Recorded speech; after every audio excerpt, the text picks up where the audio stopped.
Maraming salamat sa iyo, Patrolman Atencio. Samantala sa patuloy na operasyon ng PNP kontra wanted person, arestado ang number 5 most wanted person ng Palawan na may kasong statutory rape, Patrolwoman Eloisa Beredo. Ibalita mo. Aresto ng mga otoridad ang isa sa pinaka-wanted sa Palawan matapos ang ikinasang oplan pagtugis sa KM32 Pulang Lupa, Barangay Montible, Puerto Princesa City. Kinilalang sospek na si alias Joe, 29 anyos, binata, isang magsasaka at residente ng naturang barangay. Siya ay nakalista bilang number 5 provincial level most wanted person sa Palawan dahil sa kasong statutory rape sa ilalim ng Article 266A Paragraph 1 ng Revised Penal Code na inamyendahan ng Section 1 ng Republic Act No. 11648.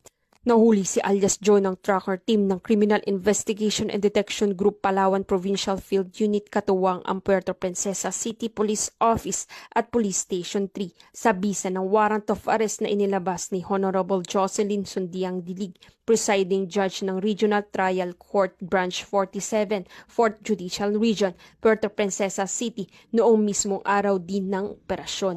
Walang piyansa ang tinakda para sa kanyang kaso.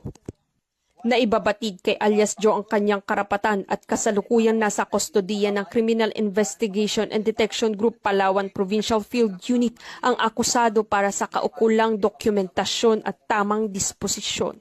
Ang matagumpay na pag-aresto sa isang most wanted person sa Palawan ay malino na pagsasabuhay ng 7-point agenda ni Acting Chief PNP Police Lieutenant General Jose Melencio Dertates Jr., partikular sa pagtutok sa kampanya laban sa karahasan at krimen, pagpapairal ng tamang proseso at pagpapanatili ng kapayapaan at seguridad sa komunidad.